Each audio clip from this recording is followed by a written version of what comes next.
কিছুদিন আগে ননদের বাড়ি গেছিলাম, তো বাগান থেকে টাটকা পালং শাক তুলে এনেছি। ভেবেছি বাড়ি গিয়ে এই পালং শাক দিয়ে নতুন ধরনের একটা রেসিপি আপনাদের সাথে শেয়ার করব।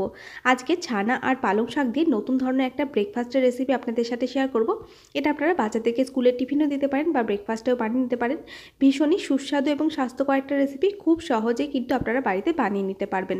নমস্কার, আরও একটা রেসিপিতে আপনাদের সবাইকে স্বাগত। আর রেসিপিটা শেষ পর্যন্ত দেখার জন্য আপনাদের কাছে আমার অনুরোধ রইল। তো চলুন, প্রথমে আমি পালং শাকগুলো ভালো করে জল বদলে ধুয়ে নিচ্ছি। এরপর শাকগুলো ভালো করে ধুয়ে নিয়েছি, তারপর কড়াইয়ে জল গরম করতে বসিয়ে দিয়েছি। তাতে শাকগুলোকে একটু ভাপিয়ে নেব। 1 থেকে 2 মিনিট এভাবে গরম জলের মধ্যে একটুখানি ভাপিয়ে নিলেই হবে। দেখুন শাকগুলো নেতেই গেছে।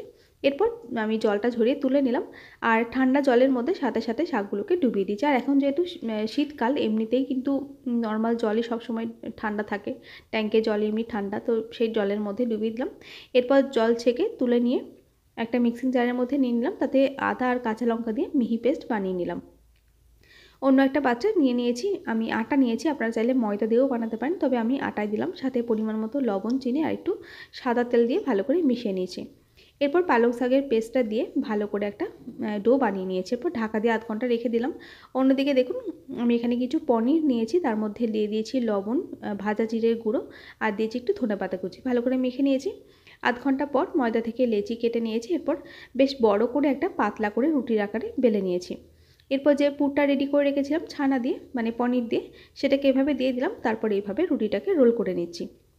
একটুখানি ময়দা ছড়িয়ে নিলাম যাতে পুরটা রুটির মধ্যে আটকে না যায়। এরপর এই রোলটাকে একটু এইভাবে করে একটু লম্বা করে নিচ্ছি যাতে বেলতে সুবিধা হয়। তারপর দু মুখ এভাবে করে আটকে নিয়ে এভাবে করে গোল করে নিলাম। এরপর মুখটা ভালো করে, 2 মুখ ভালো করে আটকে দিয়ে আবারও গুঁড়ো ময়দা ছড়িয়ে বেলে নেব। হাত দিয়ে প্রথমে এভাবে একটু চ্যাপটা করে নিচ্ছি যাতে বেলার সময় পুরটা বেরিয়ে না যায়। তারপর হালকা হাতে বেলে নিচ্ছি। আর বেলার সময় যখন মনে হবে পুরটা একটু বেরিয়ে আসছে, তখন একটু করে আটা ছড়িয়ে দেবো, তাহলে আর পুরটা বেরিয়ে যাবে না।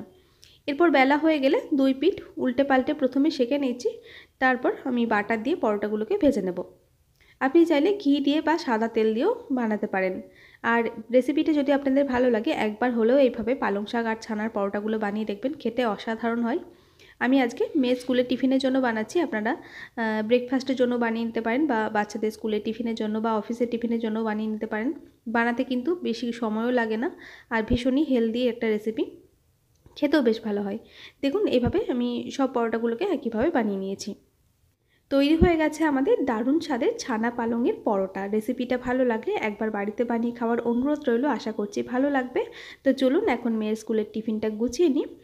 আর আজকে এই পর্যন্ত, আবার দেখা হবে খুব তাড়াতাড়ি আরও একটা নতুন রেসিপির সাথে। আপনারা সবাই ভালো থাকবেন, সুস্থ থাকবেন। রেসিপিটা শেষ পর্যন্ত দেখার জন্য অসংখ্য ধন্যবাদ।